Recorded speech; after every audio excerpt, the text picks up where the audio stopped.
We'll return to Star Trek following these messages. Word Balloon is brought to you by the League of Word Balloon Listeners. Kingdom Come is 4 separate issues, 48 pages apiece. It was an all-immersive kind of lifestyle for me. It blew people away. I mean, this was the most sought-after book there was. This was something very new, very different. No one had seen anything like that at that scale before. It was amazing. I never thought from anything that people would still be talking about this book 25 years later.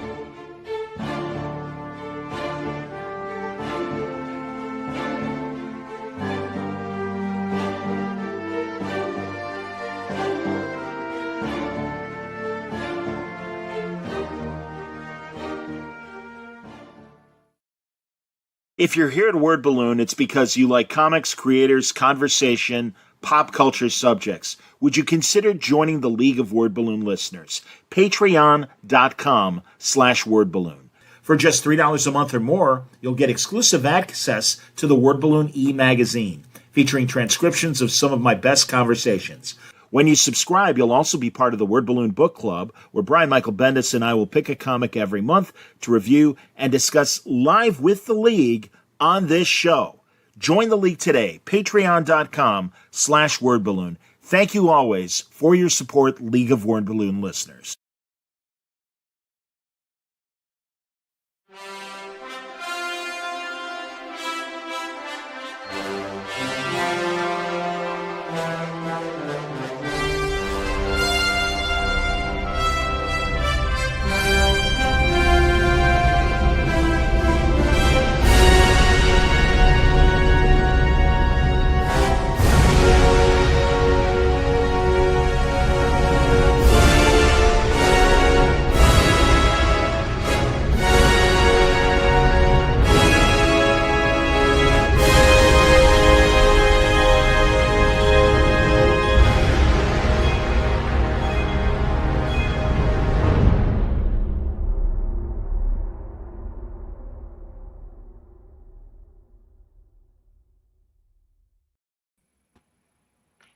Welcome back, everybody. Time again for another Trek Watch here on Word Balloon as we discuss Starfleet Academy Episode 8. I forget what this is called. It's Our Town, but it's not Our Town. The life of a star. Is it? That's right. Thank you. Something like that. Yeah. Yeah. Mitch will be joining us. He is coming back from an away mission. And we'll pop him on when he comes in. But in the meantime, we got Franco, we got Wayne, we got me, and I see the peanut gallery filling up with people. By all means, comment, like, and subscribe if you haven't done it already. And good to see Carrie. Thank you, Carrie. Good to see you. Let's we can get into it. Let's go around the horn. And Franco, what'd you think of the episode? I liked it, actually. I was thinking about it, and while I was watching it, I'm like, I don't know. I had issues. I think I had issues, but it came together for me all the way around. I thought the Our Town thing was a little hokey to kind of bring in, but then it kind of made sense. They were all the characters were a metaphor for what was happening in the play. I've never seen Our Town or seen a movie or anything like that, but they explained it enough where it made sense to me, and I liked the Sam storyline. So I think altogether, for me, it was a good episode. I liked it a lot better than last week's episode.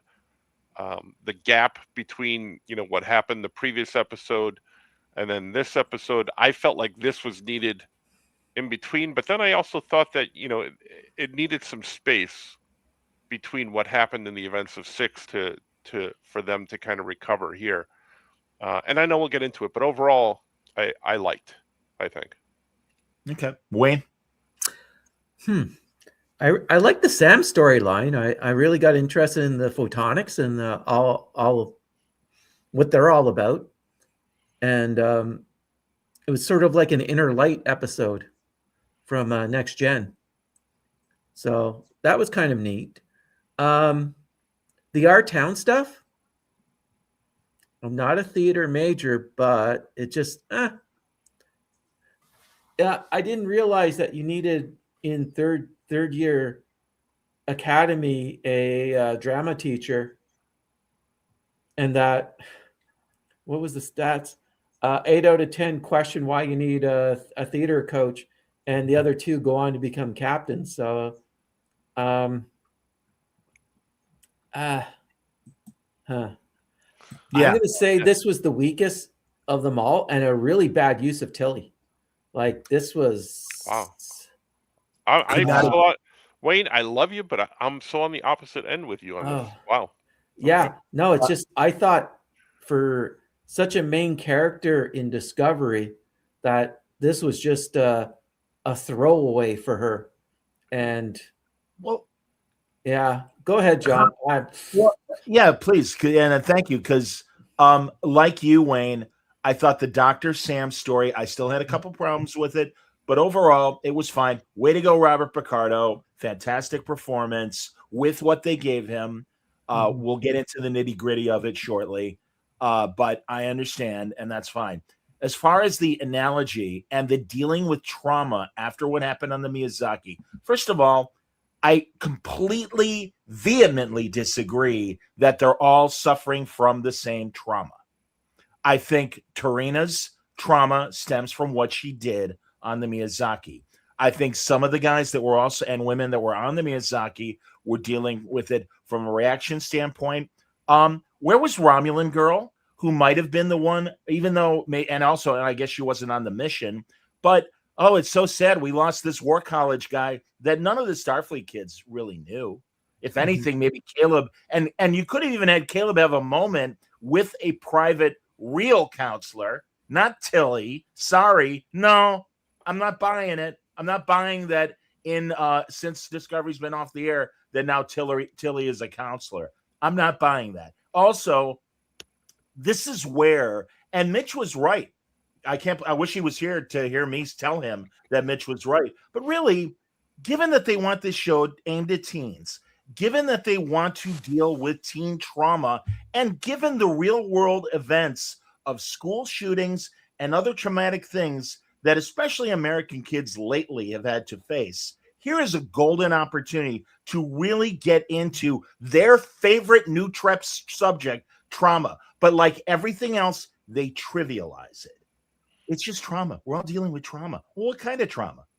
Losing a friend, feeling responsible for the death of someone, being in combat for the first time. There are different levels of trauma that could have been explored. They blew it once again because they kept it simple and stupid. And the Our Town thing, I'm sorry, Franco, I do know the play. I don't see the correlation with the traumas that these kids faced. And I'll accept that, fine. Although I also will point out that if you're going to be in Starfleet Academy, and I know you're there and not the war college, well, I'm sorry, but people die on away missions. I don't care what level of freaking Star Trek. You know, I just warned Mitch off the air about F-bombs, so I'm going to try and watch myself as well. So expect a lot of faux F-bombs from me. Mm-hmm. But really, this is pathetic. They suck. They're lousy writers. Why don't they bring in a real... I was looking for specific interviews with the people that wrote the episode to say, you know, we brought in psychologists to really, you know, let's deal with real teen drama that, you know, people deal with and everything, or, you know, trauma.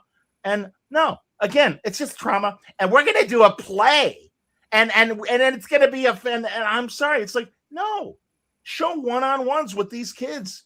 And especially, all right, what you just went through, you're going to have to deal with this. How are you feeling? I wanted, as Mitch suggested, a Sidney Friedman, like on MASH, to deal with soldiers one-on-one and like, how you getting through all this? Also, Tarima's a Beta Z, and they're empathetic. Wouldn't a Beta Z counselor be someone to really get inside of Tarima rather than Tilly and her? Oh, how do you feel about that scene, Tarima? BS. I honestly, as much as, again, I generally liked Sam and the Doctor's story, and it surprised me that I actually felt bad for Sam and was rooting for Sam as much as I have problems with that character. She's been winning me over, I got to admit, very quietly. But and again, Ricardo really killed it. They absolutely blew it. I can't say it enough with this drama stuff. So before we go around and you guys can agree or disagree, here's Mario. Yeah, I don't care, Mario. Anyway, like Star Trek Experience video. All right, yeah, thanks, great, Mario. I actually thought you had comments about the episode, but go back to your basketball game. Anyway, but yeah, please, so yeah, Franco, like explain to me how it worked for you, this Our Town thing. Well, I disagree with you. First of all, I want to say that you named Tarima by name, so we're still remembering the names, and we're in the like 7-8 episodes, and we got the names. Yeah. I think that I think that's what they were doing. You're saying that like they need the counselors one-on-one or whatever, and that they're at the academy and people die. I get that, and I think that's what they're teaching them here is that these things happen, but how you get through it is you get through it together. Putting them in the play together was something that, like at first, again, I thought it was hokey, but it kind of worked out in the end for me. I thought it was a great use of Tilly to be on the opposite end of Wayne. I thought it was a great use of her. I liked her more in this episode, I think, than I liked her in any episode of Discovery, actually. I think she, brought the kids together through the play, had them talk things out. It really worked for me. I really love the Sam and Picardo thing and how that all came about, because I'm like, man, he's being like a real douche to her, man. Like, what's going on?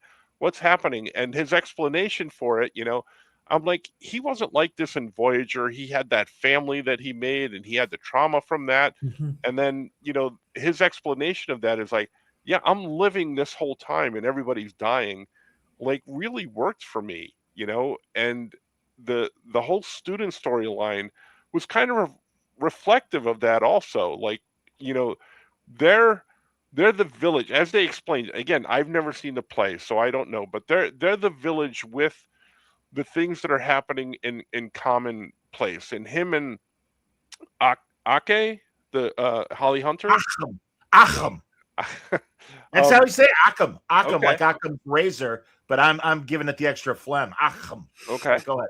So, they're the stars and outside and looking down on this whole thing, because they're the longevity, right? So I don't know. It just maybe I'm an outlier here on this episode, but I thought it really worked well together. I think they pulled it off.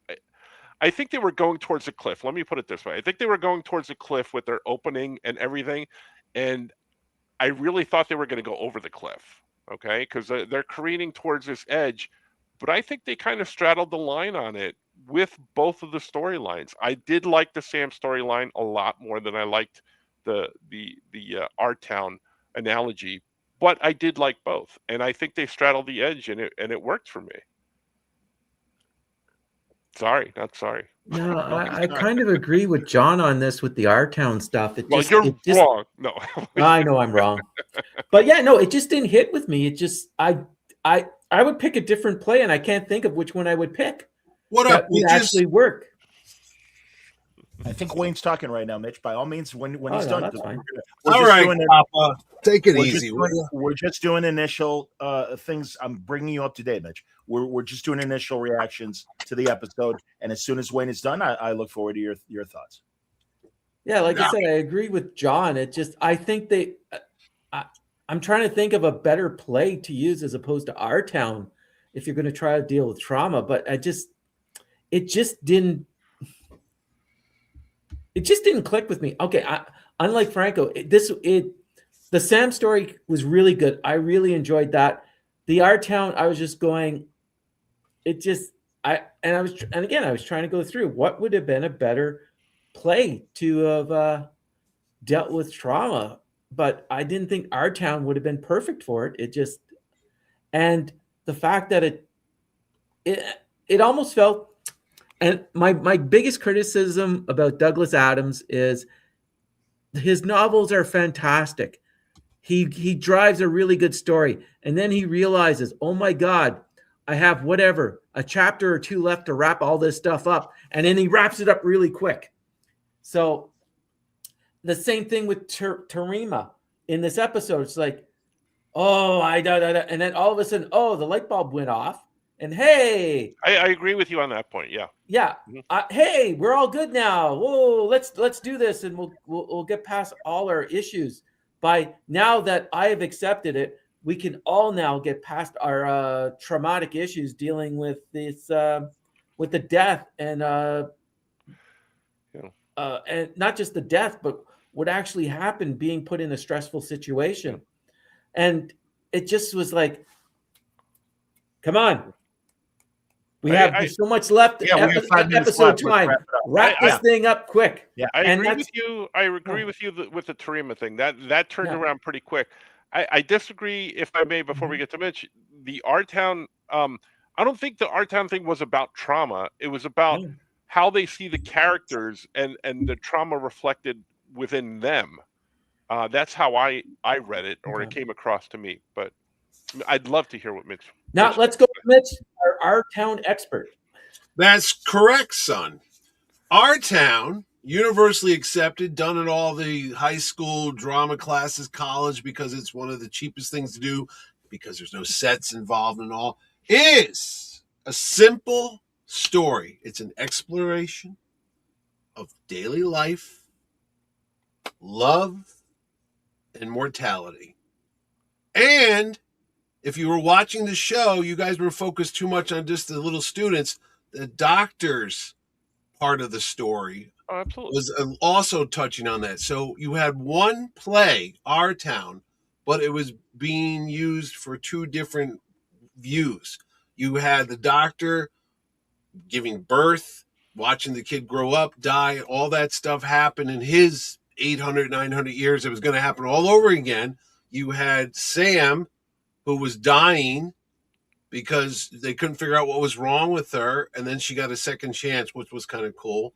And then if you really want to go into the students who were getting all upset because they couldn't understand why Tilly was there as really a grief counselor, just under the guise of a drama teacher. And they were like, what's the big significance about this story? But because Our Town that's what it's all about, buddy. I mean, when you watch the story of Our Town, you get Emily, who just lives a daily life, the same routine stuff. Nothing's extraordinary. There's the milkman, who I played in college. And then there's Mrs. Webb and the rest of it. And the whole thing's boring. If you look at it on the superficial level, you're like, what is this? This is so stupid. This is like, watching paint dry. Literally, I've had people say that. But when you stand back, you realize every single person on this planet is in Our Town. Everybody, their little world, it's all the same. We're going to be born. You're going to fall in love. You're going to have a life. And then you're going to die. That's just the way it is. And it's cyclical. So the show, this episode in particular, I thought it was more resonant with the doctor. I thought his was more touching on an Our Town type of thing, because he didn't want to touch her hand. He was being so close because he saw people die. Then they did the sequel to the Voyager episode where they showed how he had a family, which was kind of like an Our Town thing, where it was a simple, everyday, blue collar, and that's it. He did the whole lifespan in one little thing.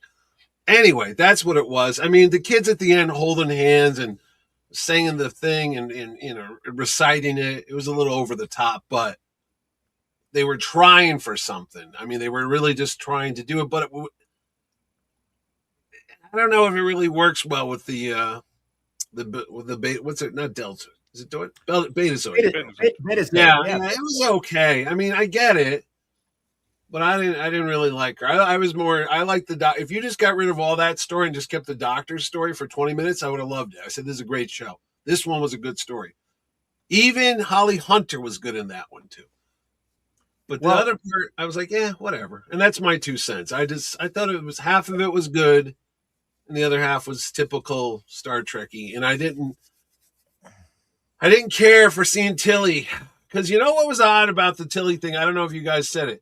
How come no one mentions she's like Captain America? For Christ's sake, she's like she's from 800 years ago, and she's walking around, and no one seems to give a crap. That's a pretty big thing. If tomorrow I woke up and there was a guy here from the French Revolution living I'd be like, holy shit, this guy's like 300, 400 years old. The stuff he might have seen.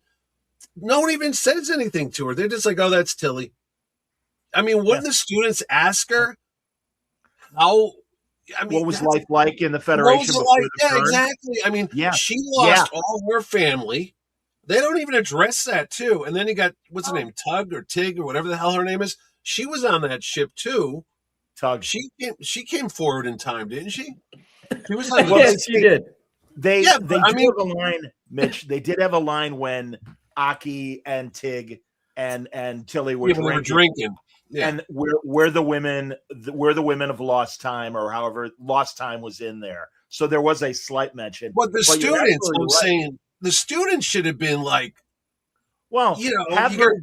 get a guest speaker who shows up. You're like, well, what's so significant about her? Oh, well, that's such and such Tilly. She survived the discovery thing. She's from 800 years ago. I mean, that's a pretty big. But you said it yourself. They already have Tug there, so like. No, but I'm they saying may the have asked her questions.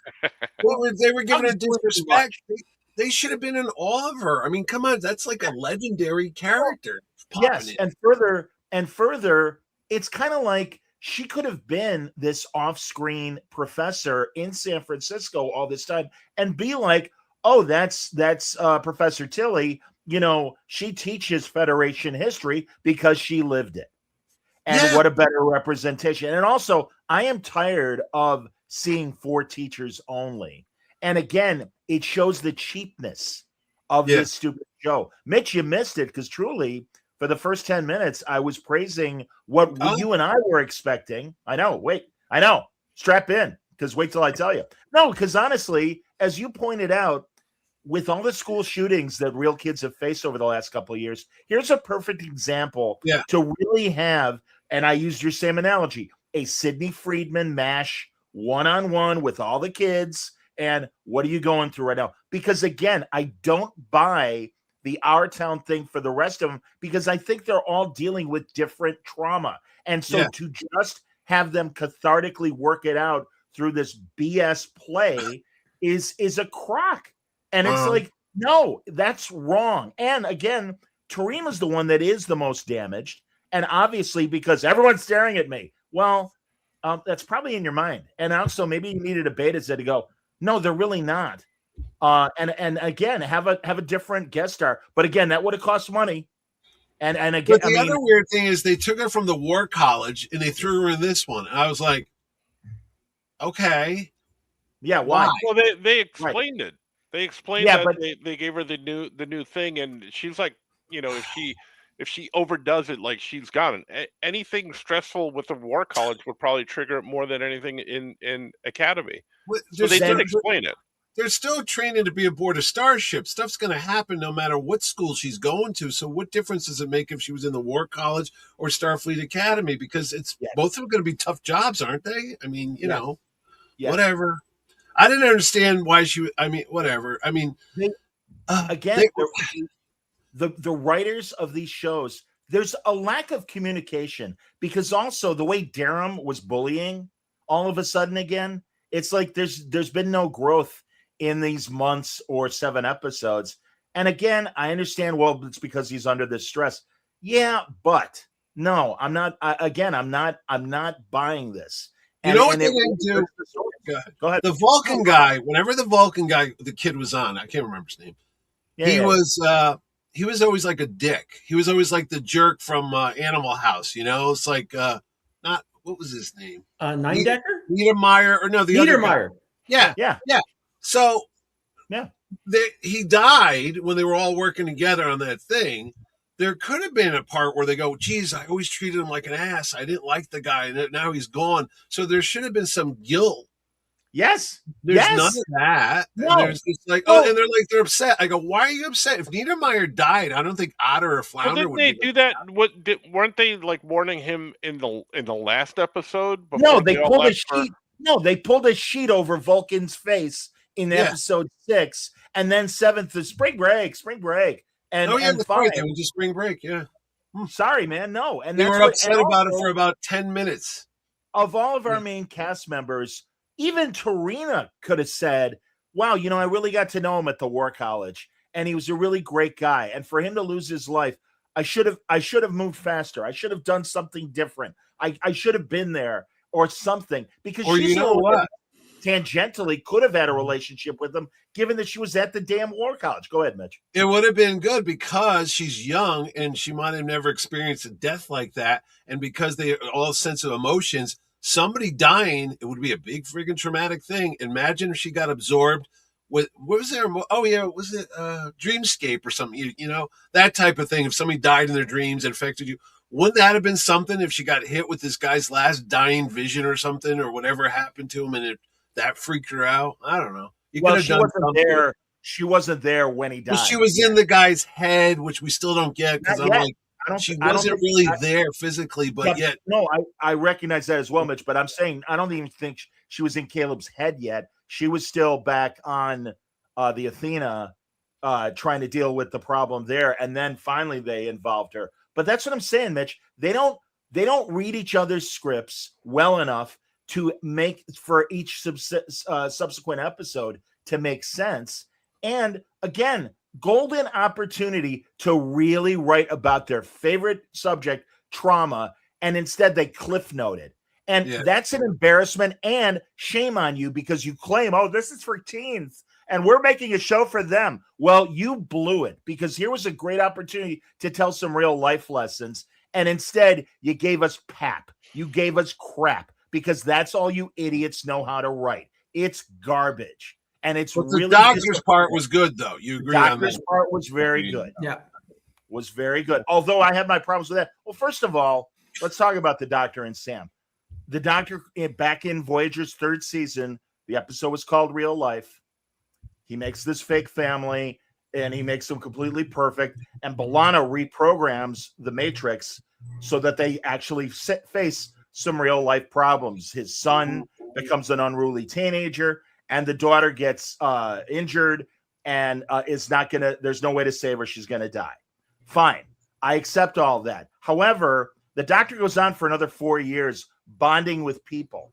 And in fact, based on his first original speech at the beginning of this episode, to me, it would have made just more sense rather than bring up the events of real life. I've been losing people ever since I served on Voyager, and it's been harder and harder as the centuries have progressed. And I have decided that the best way to handle this is not to interact anymore. Simple, completely solved, and absolutely fits the motivations of the Doctor in this episode. But instead, they got to do this real life thing that if you're a fan, you're like, well, yeah, that happened. And yeah, I guess it was significant. And Tom he was going to delete the thing from his memory.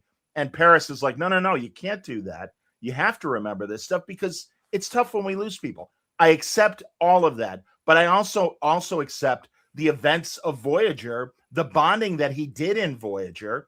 And again, I don't think this is congruent with the events of Star Trek they've given us before. But again, these people are lazy writers. They suck. The thing is, Sam was the only one who was overloading from all the stuff she experienced in the last 200 days, which was like, I was like, that's kind of cool, because she literally just got turned on. And now everything has happened to her, and she couldn't, and that's why she was falling apart. But that doesn't make much sense either, because they go to this place where these, what do you want to call them? The digital people live, or whatever. They're holograms. Yes. They're holograms, but they're I don't get the part. They made her, but they're this off-worldly being that we don't even understand how they are. I was kind of like, it's like Charlie X, those people, like kind of like Q or something. There's these omnipotent super beings that they even say that they're all thought now or whatever like that. And I'm like, okay, but you made her once. You couldn't, and we can't fix her. I'm like, oh, come on, bro. Really? Unless that was a test. Well, but they explained why they couldn't fix her. Yeah, but they're so intelligent. They made her to begin with. I'm like, why can't you make like the beta? Yeah, but that was the first one they made in like 2 centuries. They said. Yes, man. Yeah. But that was a stretch. I'm like, come on, bro. I disagree with Johnny about the. Go ahead. I disagree with you about the Doctor. In the 800 years, yes, he kept bonding with people on Voyager, but in the 800 years, they've died. They've since died. Yes, he's lost them all. Yes, he has. And he's lost many, many more throughout the 800 years. Right. So that's fully explainable and lends But they didn't, credence to the Franco. story. But Franco, they focused on his hologram family from real life. Other than him Rightly saying, so, because if you let me finish, that was a family. That was his daughter.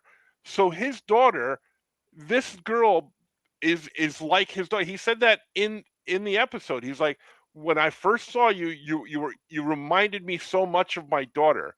And that brought up the feelings of everybody else he's died, that have died and lost. That was perfectly plausible to me and perfectly within the storyline. But they didn't say that, Franco. It was just all about the holographic daughter. What I would they accept have what you're to say, saying, Johnny? if I may.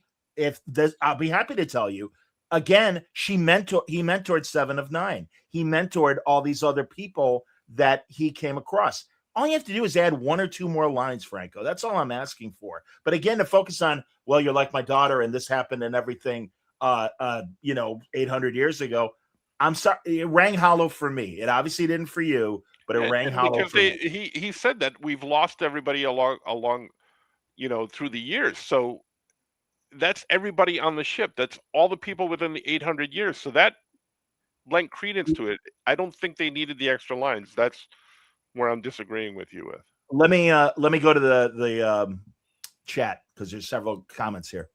JD says Starfleet Trauma Academy. Nobody learns anything on surviving war tactics, exploration, or engineering.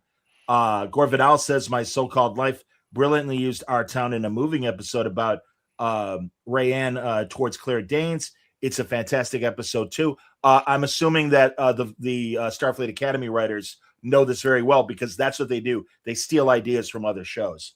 Matuni. Mattawayne, of course. Thank you, Mattawayne.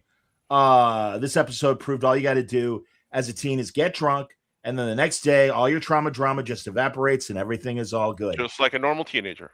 Go ahead. JD says, I've said this before. There's a Naval Academy for boys and girls, 5 from 17. These cadets wouldn't survive a week. Carrie says, John, your Sidney Freeman references are take me to the trauma of the final episode of MASH. And that level of trauma, I have to go back into therapy. Yeah, again, Sidney Freeman sitting down with Hawkeye and everyone else dealing with the end of the war. But I mean, I don't think there were any sessions. But there were other episodes where, he goes around. Hey, how's everybody doing? Yeah. They wouldn't last a week. Matt Twain, how Tilly even matriculated through Starfleet in her century is a mystery to me. Yes, because once again, it's a Viking showing up today and going, well, we'd sacrifice a goat to Thor. And that should solve everything. Well, also there was a line, wasn't she? Sorry, Johnny, to interrupt, but she's teaching the 3rd-year students, so she's been doing this for 3 years now as well. Yeah. No, that's fair. You're right. All right. We already did that. No. Yeah. Here. Oh, is there another part about that? 2. No. Yeah. He has another one. They're taming the trauma of the final episode. Yeah. No, there's the Matunini. Yeah, I'm getting to that one. I was just making sure I didn't miss something about Carrie, but thank you. Matt Tuaney says the Roddenberry Ron Moore era never put characters' trauma and social inadequacies in the forefront throughout every episode, every season. Reg Barkley was one of the only socially awkward recording ones. Yeah, but we had family. Yeah, and Picard obviously, and again, that's what we were expecting was that kind of thing. And again, I just also to do it in a group setting, if anything, wouldn't that make you more embarrassed to face your trauma? If you're, well, I don't want everyone else to think I'm weird, or I don't want everyone else to think I suck or am incapable of handling this stuff. Again, I disagree. They do it because that's the story. Just go with it. And again, I don't think Tilly is the right person. And also, she was complete. Her character was not consistent with the way she was in Discovery. And I realize it's a little bit later, but I don't buy it. And also, she was being kind of a dick. She said, well, if you don't like it, fine. Well, then I'll just fail you. And no, 8 out of 10 people say that, and the other 2 become captains. F you, Tilly. F you with your attitude. Again, these kids were supposedly through a trauma. Where's gentle, compassionate Tilly? Not in this episode. Sorry. No. I disagree. Again, come back to the I thought they used her wisely. I thought, the again, not having read the play, but it came across that they're dealing with, the play was dealing with existential dread. That's what they're dealing with. The fear of death was explained from the play, and that's what they're dealing with. The fear of change, everything is changing, that's what they're dealing with. Both stories were. And that you have to appreciate life. Again, both stories from the macro to the micro. I think they did a really good job in explaining all of that, and I like the episode. So that's my here's a weird time jump for you. She says the doctor's going to stay with Sam for 2 weeks, but it's going to be like a couple minutes. 17 years, yeah. 17 years, 2 weeks. So then they cut to Holly Hunter walking down the corridor talking to Tilly, and she's like, "Oh, thank you for what you did here." And I'm thinking to myself, wait a second. When did this happen? Because it's like, did she just leave and did she wait the 2 weeks with the doctor? Or she came back she left, came back. Yeah, did you wait in the shuttle and everything? Yeah. I don't know. It seemed a little weird disconnect. Like, okay, they made this major breakthrough with the other kids, like within a couple hours or a day. I don't know. It was a couple of weeks, because by the time Sam came back, they said it was going to take a couple of weeks. Yeah, but no, I know they said that was going to be with Sam, but I was talking about the kids when they suddenly right. The Vulcan. So the time that Sam was away was 17 years on that planet, but it was 2 weeks. Yeah, no. I'm saying, but when the kids all got up and started reciting Our Town at the end, I was like, I never really saw that dynamic where the light bulb went on in their head, but they all just did it because it's in the script. But I was like, wait, I can see that. Did I miss what motivated? Yeah. No, they muddled it.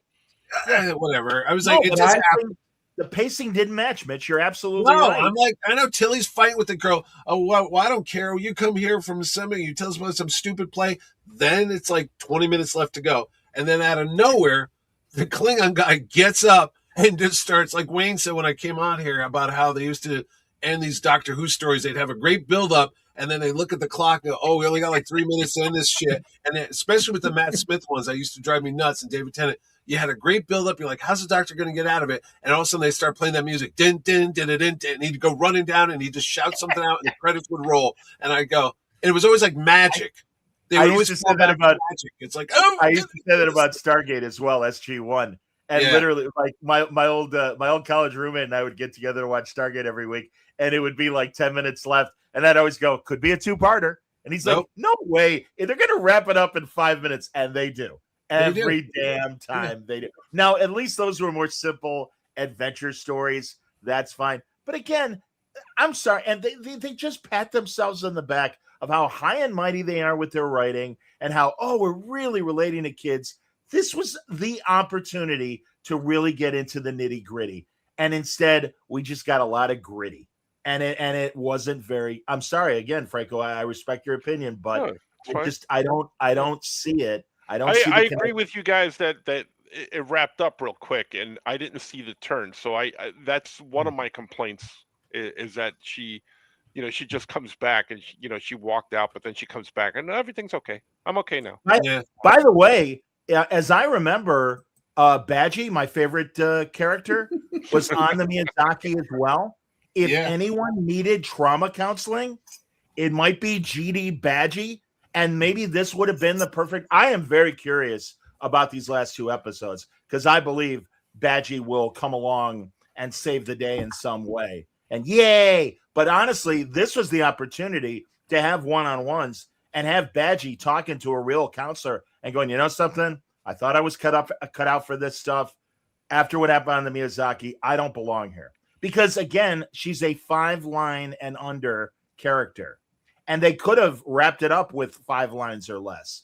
And again, I count the lines on these innocuous people that show up. Where it would have been nice to seen Aki and Commander A-Hole, the War College commander, going over and going, I don't know if Tarima should still be here. Whatever. I agree with you. Let's do this. I understand they covered it all in that initial scene, but again, I can't believe we didn't see the War College guy to have something to say of, yeah, I agree, or whatever. You could say it wasn't necessary. But again, we got to keep that guy. We got to keep him on the low end of the pay scale. So let's not get too involved with his character.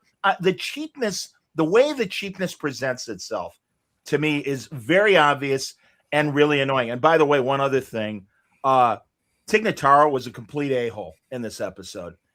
They're explain that finally we get a simulation, thank God, in the episode. I love that simulation we spend less than 30 seconds on. Meanwhile, we spend 50 minutes on our town, 5-0. Okay. But regardless, God,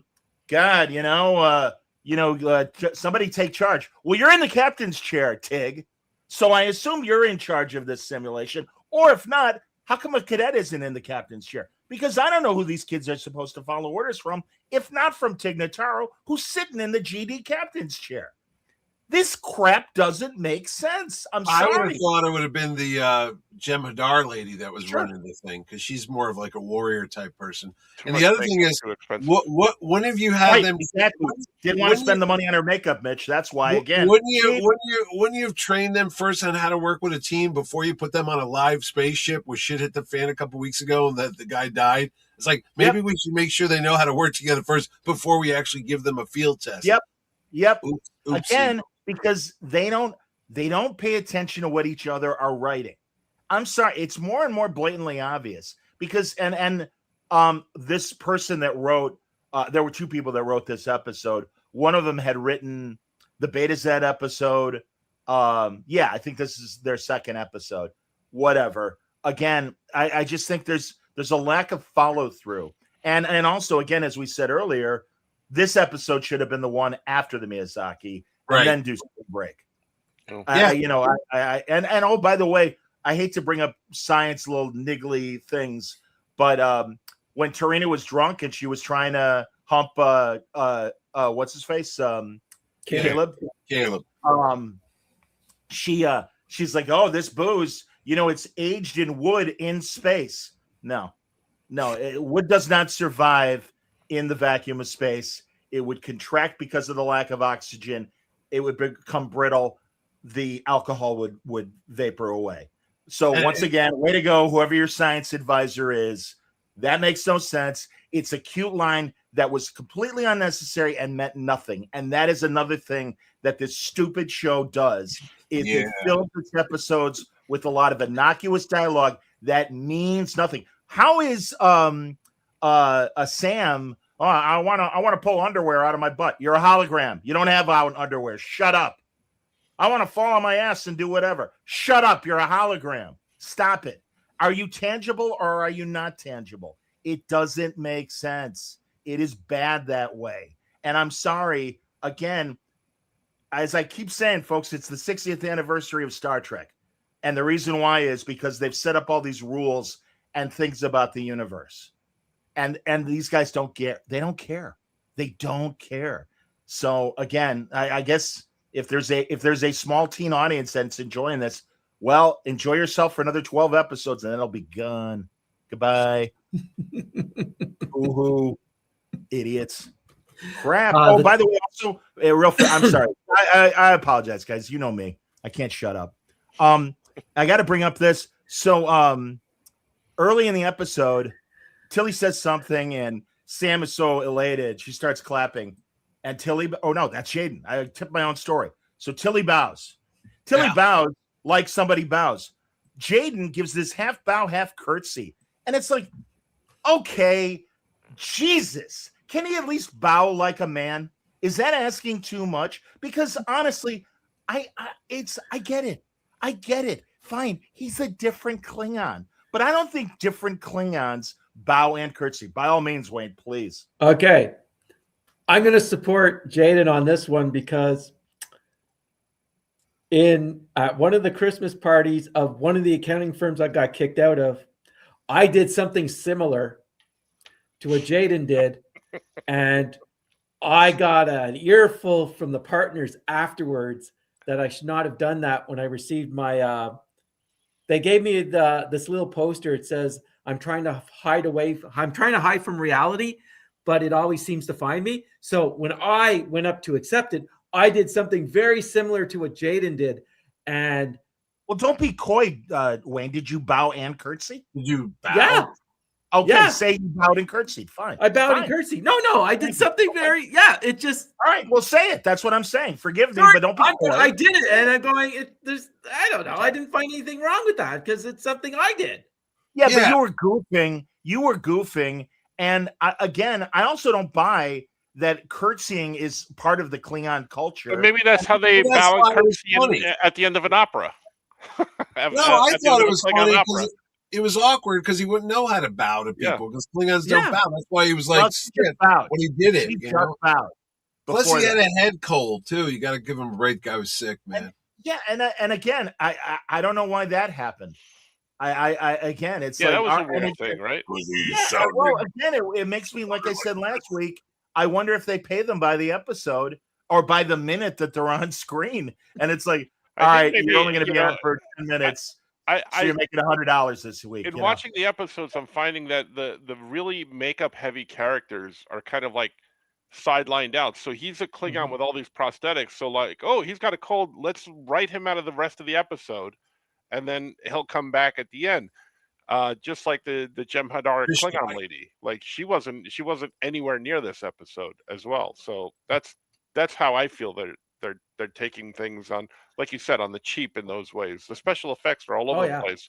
But, that stuff is all cheap. Yeah, the disco lights for the photonics. I want more backstory on Holly Hunter too.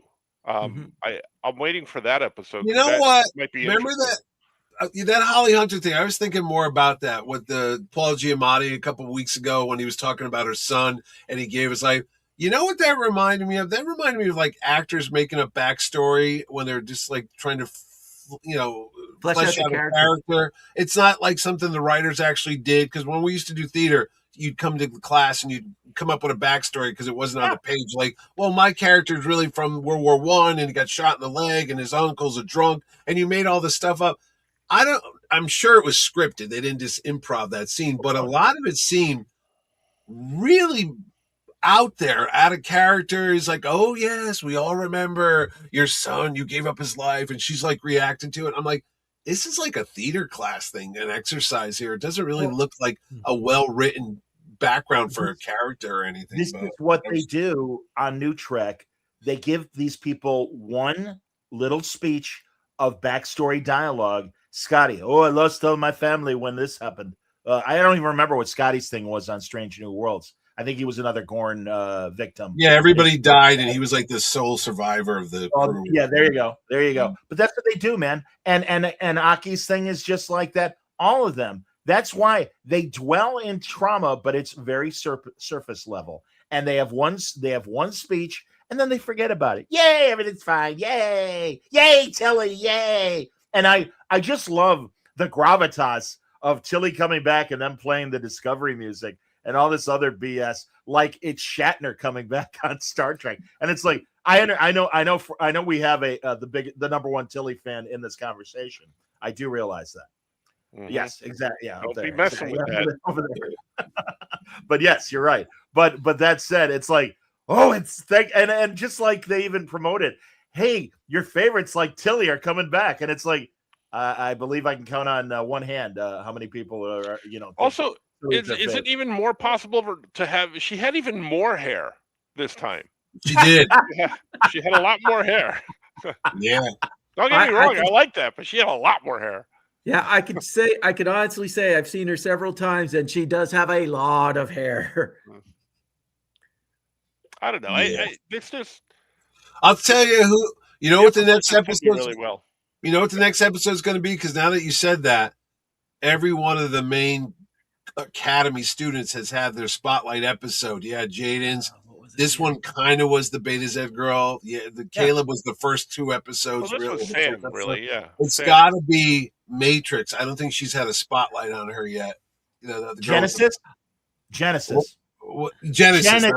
Not Matrix. I'm like Matrix. I know. I'm screwing up my wrong my sci-fi terminology. Let's name her Genesis. Whoa, isn't that confusing? Because we had a big space thing called Genesis. No one's gonna watch that. Exactly. Nah, just keep going. Just keep going. Yeah, why don't we just call her V'ger? Okay, sure. What's That's that? Don't worry about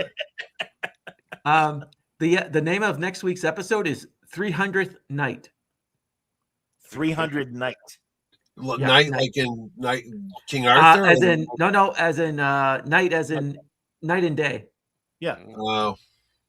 So Well, is it? I wonder if it could be if they're going to do 12th night, but it's now Oh, because no, in I'm the future, thinking of it's what's that? 300th night. Oh, what's that horror show? 30 Days or 30 Nights? 30 days of night. Yeah, maybe they'll make a horror episode. Why not? Space Vampire. well, Yeah, Space also given that Giamatti is not unless there is a first season cliffhanger and he's brought back for that first episode and then they move back next season and then they move on. I have no idea, but I wonder if we will get a real season ending and not a cliffhanger, or if we get a cliffhanger, they're going to kill off Giamatti or whatever happened to him in episode 10. But yeah, I mean, if anything, I suspect part 1 and part 2 will be in episodes 9 and 10 to wrap up the season. But I could be wrong. I mean, I've certainly been wrong. He's made a point of it saying he's not going to be in season 2. I'm like, why you got to ruin that? Which is weird, because why would you tell people that? Just keep it quiet. If it's No. He needs job. He needs work. Well, that's I know fair. that's off screen, but that's, tell people I'm not tell coming the back for fans. season 2. Yeah, he doesn't have to tell the fans that. Don't get too attached to that guy. It's just like Wonder Man, where Joey Pants takes over Trevor's job. A reliable source told me that Holly Hunter apparently is like, can you kill me off so I don't have to come back next season as well? So that is, again, I haven't gotten that confirmed, but I trust the source. But did they finish filming the second season already? Yeah. Oh yeah, it's in the can. Yeah. Yep. They're in post production for both. As I understood it, they also did those last 6 episodes of Strange New Worlds while they were shooting the final season of Academy, and so everything's in post now because they got to be out of the studio by June, unless they by some miracle get some extension. And also, I do want to mention what's happening with Paramount and Warner Brothers, because obviously Paramount's going to upend a lot of Warner Brother properties. I think the DC universe is going to be safe, but given the Ellisons and their politics, I don't think Kurtzman Trek can survive. Now, I love that British guy that does the Tachyon Pulse. He's got an insight. Well, it's not an insider within Paramount, but have you seen this as well, Wayne? It's somebody outside of Paramount that does a lot of work with Paramount. And the guy claims, I think this is really a contractual ploy on Paramount's part to get Kurtzman to sign up again, but at a much smaller scale to make these episodes cheaper. Regardless, with a big budget, I don't think Alex Kurtzman manages money well. I don't think he manages episode time and characterization very well from a writer's room standpoint. And again, we've almost gotten 10 years now of new Trek. Time to go. Time to get some new blood in here. And let's get back to more traditional. And by all means, have gay characters. And truly make Star Trek what it's always been, incredibly diverse, and embrace that. Because that is infinite diversity and infinite combination. Well before woke, well before what's the other abbreviation today? DEI. Yeah. So IDIC has existed decades before DEI and should absolutely continue. That's where Robert Picardo is right. And I understand he's protecting his family when he protects Starfleet Academy. But I've had it with their writing. Their writing sucks ass. It really does. We really need to hear from Mark Bernardin. You're absolutely right. We've said that before. Honestly, if you want it, he was only there the one season and in one writer's room just to get an idea. And he's a nerd. He's a true nerd. He's a true Star Trek nerd. Yep. So it would really be nice to hear an honest conversation with him about what it was like dealing with the other writers in the room. Why he wasn't brought on for season 3. stuff like that. And again, but you can't bite the hand that feeds you, so I was it gonna does say, make sense. Don't expect the guy to spill. He still works there. They Yeah. keep a tight lip Well, on Mark- stuff like that. Well, Mark doesn't work there anymore, but he No, but made I'm it. saying No, he works in Hollywood. You don't he does. know where you're going to end up. So yeah. Of course, Mhm. absolutely. But yeah, and truly, people that I'm friendly with that are Star Trek novelists and Facebook people, man, they're just applauding the hell out of this episode. Oh, so profound. And it really, I got the feels and all. And again, for Picardo and Sam, I'll give them that. But again, with the brilliance of our town. And I'm like, you have to be a theater kid to get that. I'm not. I wasn't. I disagree with you, Johnny. I think after the 5 years of Disco, this is so much better than Disco. Strange New Worlds, the last season and season 2 were kind of wonky, but the last season is I had no hope for Trek at all. I had no feelings about this show being any good, honestly. For being as good as it has been, and there's been hit or miss episodes. I'm gonna roll with you on that one. Mm-hmm. There were issues with this episode as well. They turned too quickly at the end for me. Yeah. To make it really worthwhile. But overall, I think this series, Academy, I wish they would have not done just 2 seasons and done, or come out and said 2 seasons and done. I would like to see these characters explored more. I would like to see them and what happens with them over the course of more episodes and more years, what would happen, rather than just a 2 and done. They're doing it a disservice, but I like this series a lot.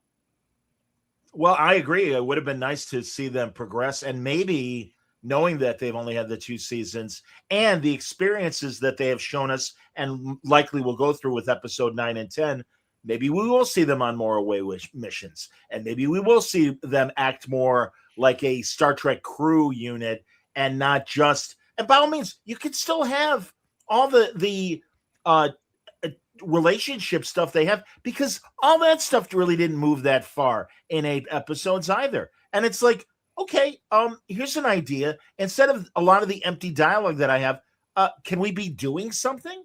Can we see more classes of learning how to be a Starfleet officer?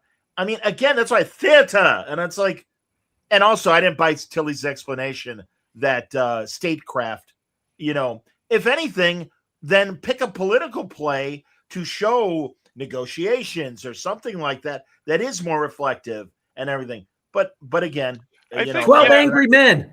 I think yes. yeah.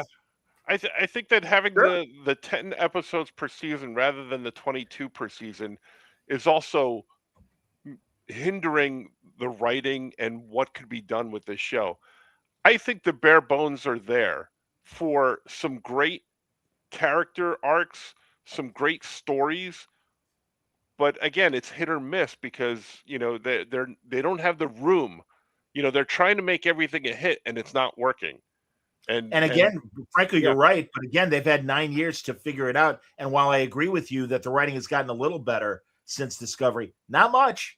And again, when you get down to episodes, this was an hour and 5 minutes long. That should have been more than enough time to do. And again, I admit it. Shame on me for expecting a different way to deal with the trauma than what we got. But it seems to me when you have an hour and 5 and that's what we got, I completely agree with Mitch, who said the Doctor and Sam story should have been separate and this trauma story should have been separate. Maybe instead of spring break. Yeah, like if they had the 22 episodes, maybe these would have been 2 separate episodes. You know what I mean? Mm-hmm. But yeah. They should have had Tilly. I was going to say one of the kids should have said, "Why the hell are we learning in theater?" And she should have said, a historical record shows that famed Captain James T. Kirk fought Khan and shouted Shakespeare back and forth. And when they fought in Undiscovered Country, I can't Let's think of let the dogs on war. Exactly. I was like, they'll be like, "What is this?" And she's like, or Tale of Two Cities. It was the best of times. It was the worst. And then they had the one with what's the one with Kirk when Riley and then she poisons him at the end? Conscience of the King. Yeah, Conscience of the King. Father, look, the blood isn't on my hands. Oh no, that was all Shakespeare. Yeah, you're right. No, absolutely, man. No, that's again, those are better uses of plays and literature in Star Trek. But that's what I'm saying, man. They're just, I again, how profound we are in choosing our town. It's like, I don't think, and I certainly know the Europeans for the most part are like, what? Yeah, they don't get no Thornton Wilder doesn't play over in Europe. Yeah, absolutely. Well, it's a World War. It's a 30s play.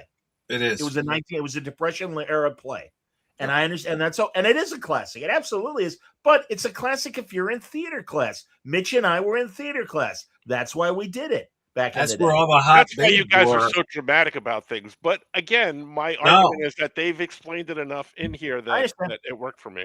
That's where I met my wife. That's why I took theater classes. One, it was an easy A, and two, all the really hot you still failed it.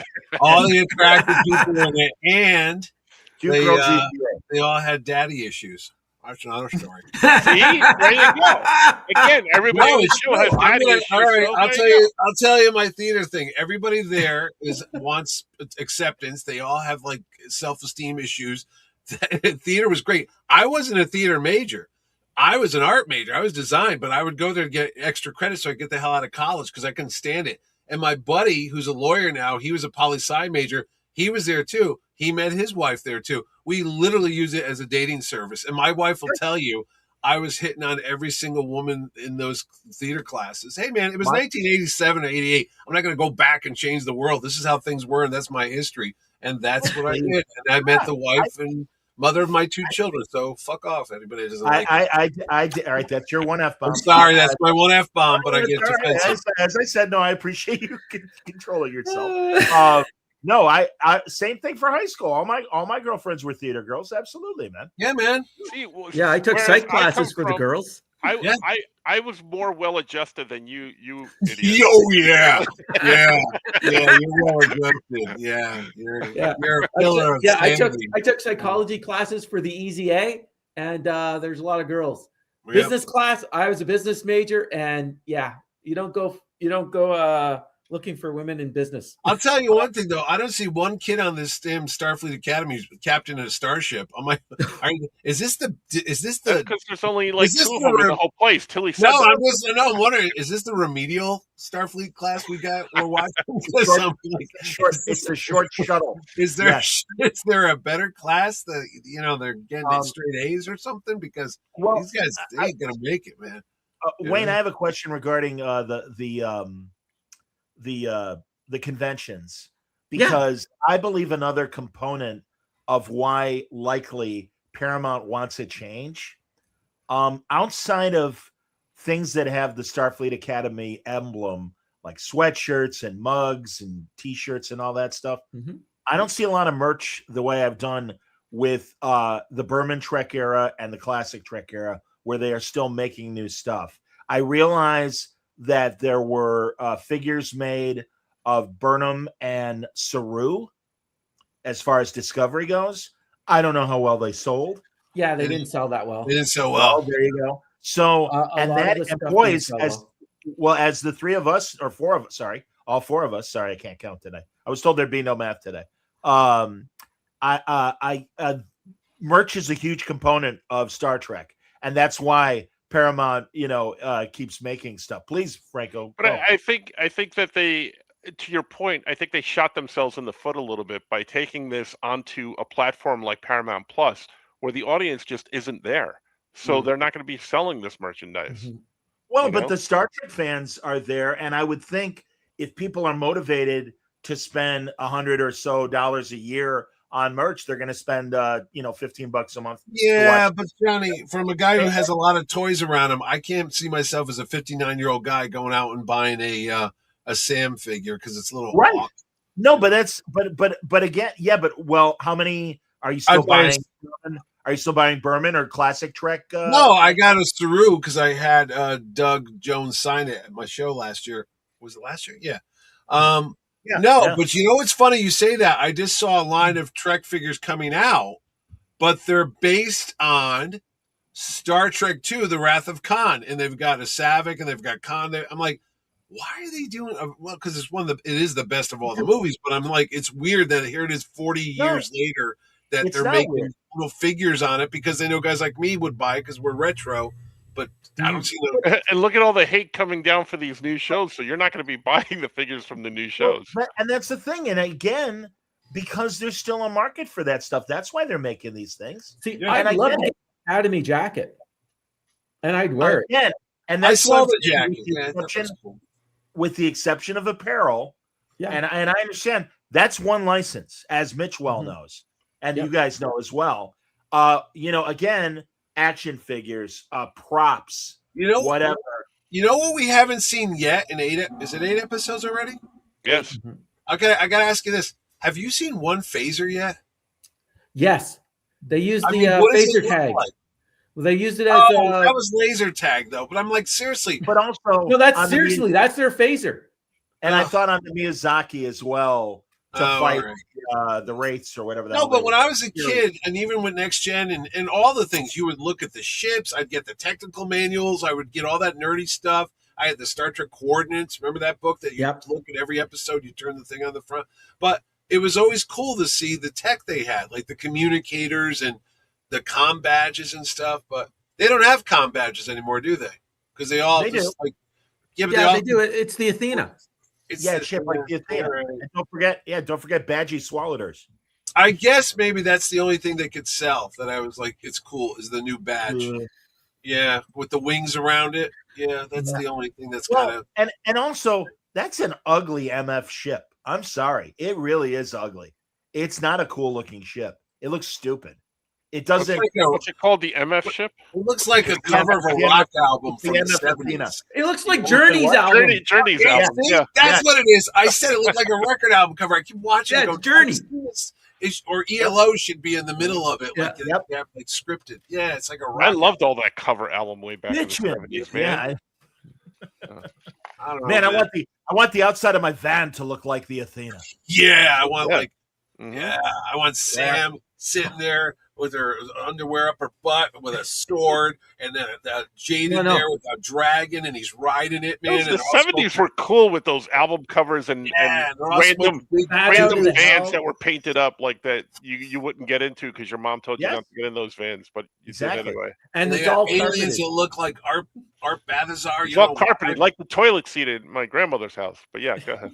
Oh, did it have the plush? Did she have the carpet on those? Remember that? The little lids you'd buy the thing at Christmas. They put the holiday ones on. And the plastic was on the furniture in the living room. Absolutely. You gotta have that. I'll admit Sam made me cry when she's like, will you hold my hand? Yeah, that was kind of sad. He wouldn't do it. Yeah. Oh my God, guys. Johnny does have feelings. I know.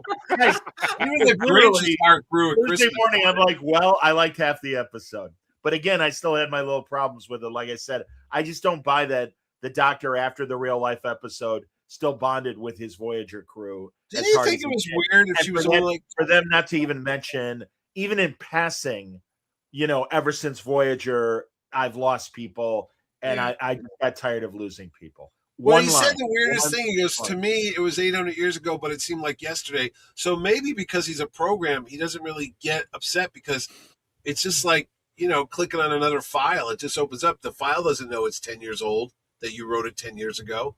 To him, it's all the same. Time is irrelevant to him.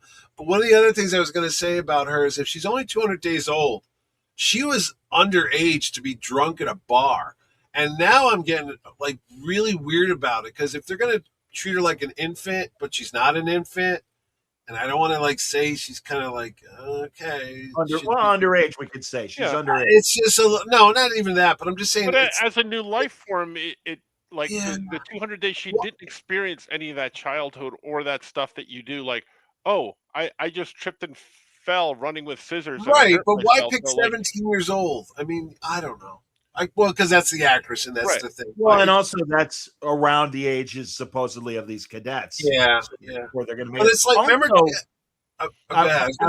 Kess? Go ahead. Remember Kess? When she had a short lifespan? And that's another example of somebody that the Doctor mentored and treated like his daughter.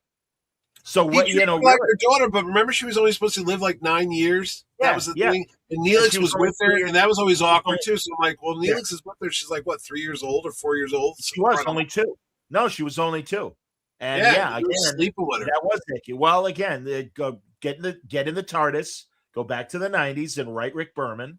And you're absolutely right about that. But unfortunately, that was how did they end that storyline with her? I know she left the show. Oh, she went crazy. I know in real life, but what about no. She went crazy. No, in her character. Yeah, her character as well. Yeah. That's how they took fought care of against it. the Voyager. She was in a ship. Her telekinetic powers were getting out of control, and she was evolving, so she had to leave the ship. And then she came back a season or 2 later and was crazy, and Janeway had to talk her down and go back to the cosmos. Go back to the Matrix. I was thinking, I was like, whatever happened to her? I couldn't remember. You know what happened? Hit or miss. I watched. They got Jerry Ryan, who cut an impressive figure to say the least, and it's like, I don't think we need you anymore. Get out of here. Also, I think perhaps in real life she might have been expressing some of the weirdness that later manifested itself. I remember reading about her getting in trouble for exposing herself publicly at a bus stop. Yep. I'm not making this up. It was on the internet, so it's got to be true. That's why I'm agreeing with you and saying, yep, absolutely. No, you're right. You're right. So I don't know, guys. Did you watch Monarch? Can we talk about something that was cool? I just finished watching it right before we came on. Wasn't that good? Yeah. Yes, it is. Yes, it is. I'm thrilled that they're still with Kurt and Wyatt, because I kind of worried the way season 1 ended that was going to be it for them, and I'm really glad they're still on it. It's a brilliant. But Kurt might not be there much longer. He's looking a little old, green on the throat. I think the little buggy bit him. Oh, when he was fighting inside that little bubble ship or whatever the hell it is. Yeah. They really kind of raised the stakes with the first episode, right? Like, God, they spent all the money on that King Kong effect. I was like, damn. Like Apple throws a whole bunch of money at their shows, don't they? Don't they? Well, it's all those Apple iPhone stuff. Well, and again, it's not, it's they're in the broadcast business, but not really. It's really an offshoot of everything else they make.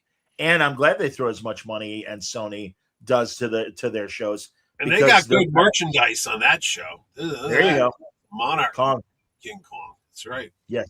You're right. Is that a Monarch King Kong? No. It is a Monarch King Kong. It was done by McFarlane. It's got Batman on it, but it came part of their Monarch collection.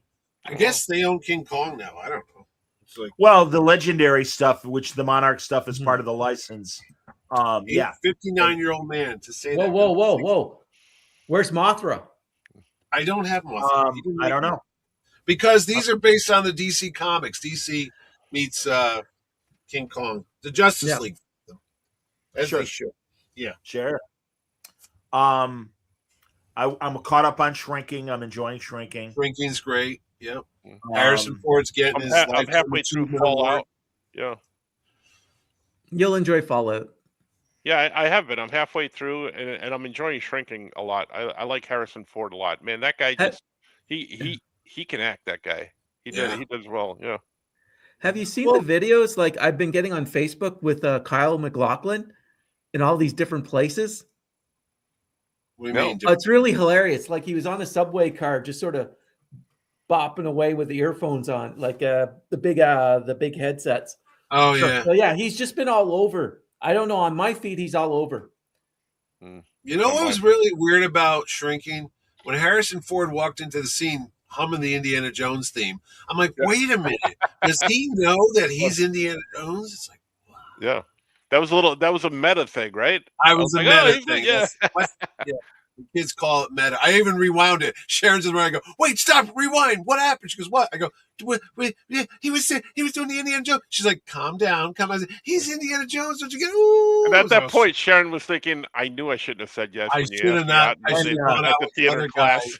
In our town. I should have went with Bert. I should have gone with Mr. Webb, not the guy that played Howie, the freaking milkman. When Jason Segel and the other guy were singing Les Mis to each other, that was hilarious. That was hysterical. Is that what you were singing? Yes, and especially when there's it's like, did you guys just make that up? I saw behind the scenes thing where Harrison, like not Jason Segel, the other guy, I forget his name. I forget his name. Yeah, they were talking to him, and Bill. He said Bill Lawrence came to them. By the way, I saw the first 2 episodes of Scrubs too. But when he came to them and said, "Oh, you want to do this little Miz thing?" He goes, "Jason and I knew exactly what he was talking about. And, oh yeah, we got it. We could do it." And then he said Harrison Ford had no idea what they were doing. Like his reactions there were like Really? so Yeah. genuine, but he was rolling with it like he was doing an acting class because all the emotions were on his face. I love that scene. It was hysterical. Yes. But I also saw the first 2 episodes of Scrubs, and I think they stuck the landing with the reboot. That's what I'm hearing. It's funny, and I like it. Yeah, go back to Shrinking. Go real quick for Shrinking. Go. Keep going. I want to see what do you think's going to happen, because you know what character became a good character is what's the guy's name that was on all the shows that got canceled all the time? Ted McGinley. Oh, Ted McGinley, yeah. Yeah, he was like the kiss of death. Happy Days canceled. Love Boat canceled. If that guy's on your call sheet, you might as well call it a day. He was on for a couple of seasons for all those shows. So but what I'm saying, he was always like the guy that came on, and then next show you're off there. But this, if you watch Shrinking, I don't know if Wayne's watching it. His son is on, and his son's kind of like a loser, can't get a job or whatever. And the mother called him an asshole, and then the kid heard it, and he's been gone. And she goes, "Oh, I've been calling him, he's not answering." Now the show gets dark every year with something. I'm thinking the kids, might have offed themselves. I don't know. Maybe. I don't know, because it's like, well, something's going to have to happen, because they always have a drama, and so far it's been pretty light when it comes to trouble. So anyway, that's just me. I'm always on the dark. You went real dark real fast. I know. Because it's like, well, what do you mean real dark? This show's about the guy's wife who was dead, and then last year it got better. It got lighter from there. But now no! Last year, what's the guy's name from Ted Lasso? Greg Goldberg. Yeah. No, the other guy. Yeah. No, that's what I'm talking about. It's not Greg Goldberg. Something like that. Goldstein. Brett Goldstein. Brett Goldstein. When they were on the train platform, did you not think he was going to just? Yeah, that's what I mean. I'm like, oh, this is not happy. No, and his storyline, I didn't realize. Thank God, because I'm like, I was bummed that they wrote him off as quickly as they did on Shrinking, and it's like, oh no, because he's got to go back because they're obviously making the new season, which I'm excited for in terms of it being that the team owner now has bought a women's team. And it's going to be Roy Kent coaching women, which I cannot wait to see happen. That show, Ted Lasso, is just one of my favorite. I'm looking forward to Rooster, this new show with Steve Carell, which is a Bill Lawrence show as well. Yep. That's coming up on Habomax soon. But man, Ted Lasso, I love that show. It is just like every single episode was just right on the money. There was like none of this stuff that we're getting with Starfleet Academy where it's a hit or miss or this or that. It's just everything is just so well done. That's my point, Franco. Truly. No, I understand. I get it. Surrounding Starfleet, there is quality writing happening on all these other shows. And this idiot that's in charge of Starfleet is making bad choices and either misdirecting writers in the wrong direction or hiring bad writers. And I'd like to think, based on my conversations with a couple new writers, that I haven't seen their work yet on Strange New World Season 4. But I do know their previous work in the Supernatural universe, and those were quality writers. So I don't know. I really don't know. But fingers crossed. But again, our pain. I believe our Dark Nights will end sadly by unfortunately the end of 2027. The Knights of 100 Kingdoms ended really well. So that was just 6 episodes. Yep. Oh, the Night of the Seven Kingdoms. Yeah. That was good all the way through. I love the sweet 6 episodes, just so well done. Yeah. I love the relationship between Egg and Duncan. Mm-hmm. It was just great. That little kid he deserves an Emmy. He's amazing. You'll forgive my testosterone sadness, but I stumbled across Ashes to Ashes, which was the sequel to Life on Mars, the British TV show. Oh. And Keely Hawes was the star of that, but also Strike Back, which used to be a great Cinemax testosterone-related show. I meant shows about guys. And Ashes to Ashes was about a woman, but they had a bunch of strong guys around her. And Strike Back absolutely was military espionage, conspiracies, lots of action. not being afraid of being a guy show. I miss guy shows. And if anything of the current political atmosphere, if it brings back more guy shows, I'm for it. Because Hey, Johnny, have you seen Reacher? Yes, yeah, and I like Reacher's a Reacher guy a lot. show. I like Reacher a lot. Yes, Big. It's like Banshee. Remember Banshee? I love Banshee. Absolutely. Justified was a good show. I like that. That's a good show as well. But that's what I'm saying, man. I understand, and truly, I'm being sincere. I understand the feeling of, let's do some more women's focused shows. Let's compensate.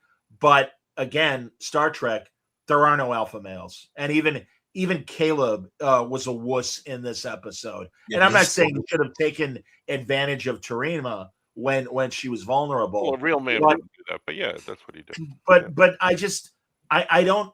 And also, a one-on-one counseling thing with Caleb might have clarified where he is right now, because he makes this comment about how, wow, all of a sudden, or maybe it's the trailer of what's still coming, because that trailer that they released before episode 8 obviously had scenes coming up in 9 and 10.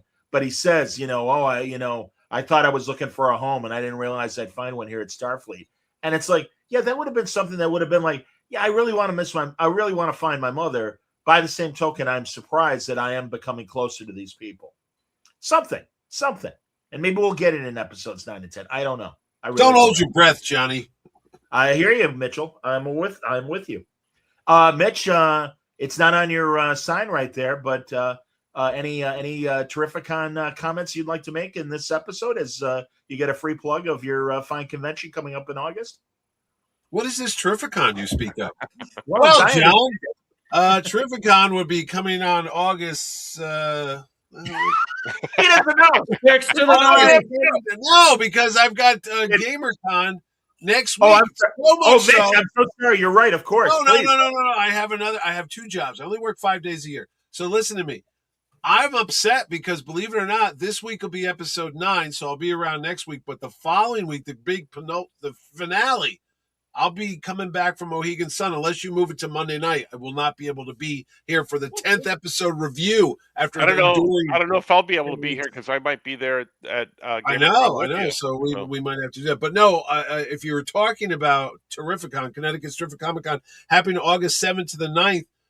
This week it's Peacemaker Week. I'll be announcing some of the guests at the show that are on the show Peacemaker, and I'll give you a little preview right here. It's going to be the guy that plays Vigilante. It's going to be the guy that plays Judo Master. It's going to be Steve Agee, the big dude, who's John.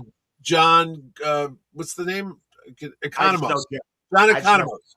Okay. Yes, written by John Ostrander, based on his neighbor from Chicago.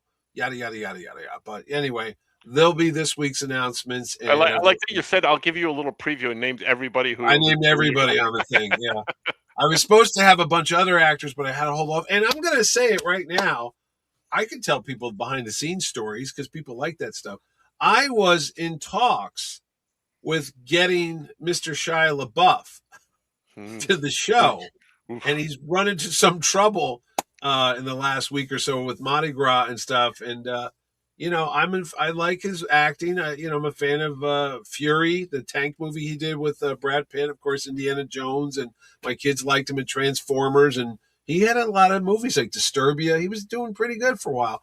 He looks like he's got some personal things he's dealing with, but that's a lot of self-sabotaging. Yeah, no one's perfect. But anyway, he was going to be here, and I don't think that's going to happen anymore. So, I don't know. That's a little inside baseball. Would people like to meet him?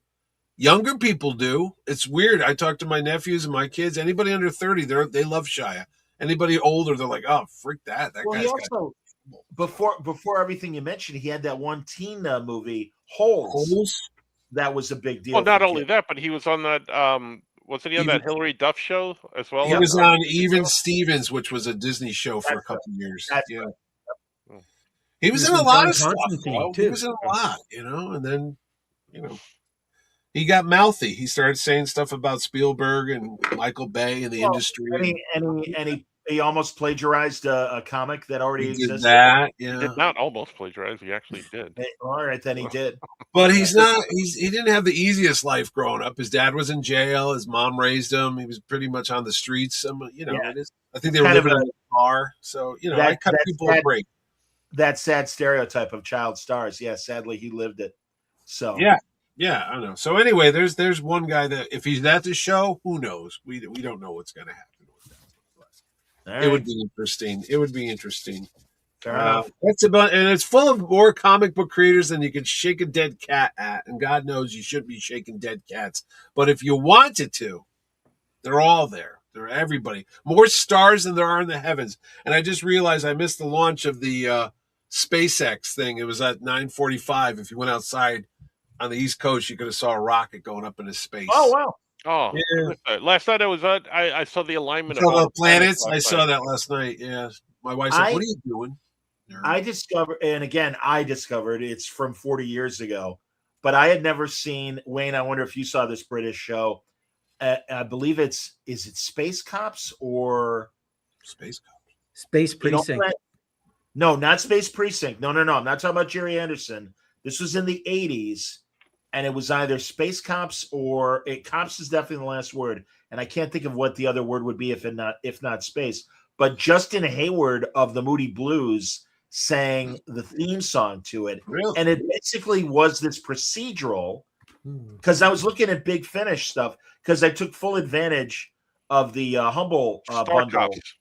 Star Cops. Thank you, Francis. Star Cops. Wow. And it's this weird police procedural.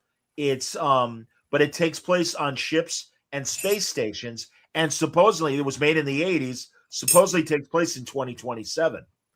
And it's a little dry, but it's a good procedural, and I kind of dig it. So yeah, I thought that was kind of neat to discover. I asked my friend Mark Laming, an excellent artist, who's about to revive Dan Dare with Alex DeCampi. But I asked him if he saw it, and he said no, that's when he was in college. And he didn't have a TV in his dorm room, so he missed that show. And again, it only ran for 9 episodes. But again, they're all self-contained, so you didn't really miss anything. But yeah, I thought it was pretty cool. Star Cups, everybody. Did anybody ever read the Stainless Steel Rap by Harry Harrison? I read the comic. The comic, not the books. All right, no, that was a science fiction guy. Mm-hmm. Oh, yeah, Harry Harrison. Okay. I'm waiting till the end of the season to bug David Mack and Keith DeCandido, and maybe Mike Friedman. If I don't know if Mike's watching Starfleet Academy or not. But his Sherlock Holmes collaborator, Chris D'Abbott, is, and he and I have had very nice, and he loves it. And again, we can agree to disagree. It's cool. And he's been David Mack, the artist. No. David Mack, the Star Trek novelist. Okay. Artist. Yeah. Gotcha. No, they get constantly confused. No, that's why when you said that, I'm like, really? He's doing Star Trek now? David Mack, the Star Trek novelist, co-wrote the Khan podcast drama with Kirsten Byers. They were the two listed writers of the Khan podcast. So I saw William Shatner popped up on one of those Trek cruise. What do they call it, Wayne? Yeah, this last week was a Trek cruise. Yeah. Wow, that must have been something. And Michael Dorn was on. I didn't know Michael Dorn was only in his 70s. I thought he was much older. But and also now dating Terry Farrell. Yeah, I saw that. Yeah, which is kind of fantastic that Worf and Dex really got together. And then if he leaves her, he could go out with the other Nicole DeBoer. Nicole DeBoer. Things go bad. I'm no longer attracted to you. Hello, Nicole. Yes. Man, as I know from being at Terrificon a couple of years ago, Terry Farrell's still adorable. Terry Farrell's very, very nice. But so is Nicole DePore. I mean, she's still very lovely and everything. And I always forget the name of that show she did before, that earlier sci-fi show she did, Wayne, where she's on the generational ship. She was on the Dead Zone too, Yes. Yeah, I know. Yep. She played Anthony Michael Hall's wife, which I didn't know when he said, you should get so-and-so. I was like, oh, I don't know. No, she's great. Terry Farrell, she's a huggy person. She likes hugging people. Yeah, every day. Every day I'd come in and she'd give me a hug. I'm like, please stop touching me. She's like, all right. Oh my. Yeah. Wow. Interesting. That was the day Jerry O'Connell gave me a kiss. I'm like, oh my. There was a lot going on in that green room. That you didn't stop. Yeah. No, there's pictures of him kissing me. I just got. I just have her, or I've got. Was it 3 of them? No, it was Frakes. It was Frakes, O'Connell, and Rebecca. Yeah, all sitting on the couch in the green room, and I'm like, all right, number ones. Yeah, exactly. And I'm like, all right, I got to take a picture. Like, yeah, go ahead. It's cool. Yeah, you did the. I sent you the images of the cartoon versions of those, didn't I? Yes, I have it autographed. I have your copy still sitting right here. I had them all sign it. The 3 number ones. Nice. Yeah, nice. Back in the day. Well, there you go, boys. All right, we can wrap here. There's nothing else. We will. Other than will Badgie survive season 1 is my question. Who's going to go see that new movie with Ryan Gosling about the guy in space, Hail Mary? Project Hail Mary. I'm going to see it. Yeah. When does it come out? Passing in 2 weeks on the 20th. Yeah, this month. 20th. Yeah, been a lot of good reviews. So I did my voting on tonight's actor awards, the Screen Actor Guild Awards. But it's on Netflix, so I'll watch it after we're done here. Who was on? Who was up for something? Oh God, I don't read the whole. Oh, list. what is it? Oh, so it's like TV and movies. It's not just movies. It's TV and movies. It is TV and movies. Yes, but a lot of the Oscar noms are also actor award noms. I love that they changed it to the actor awards. I guess SAG. It doesn't have the juice that it used to. They call them the SAG awards. Sounds like you're dripping. A lot it's of like you need a bra to support yourself. Or it sounds like a plastic surgery convention. A lot of the people there getting the SAG. That's true.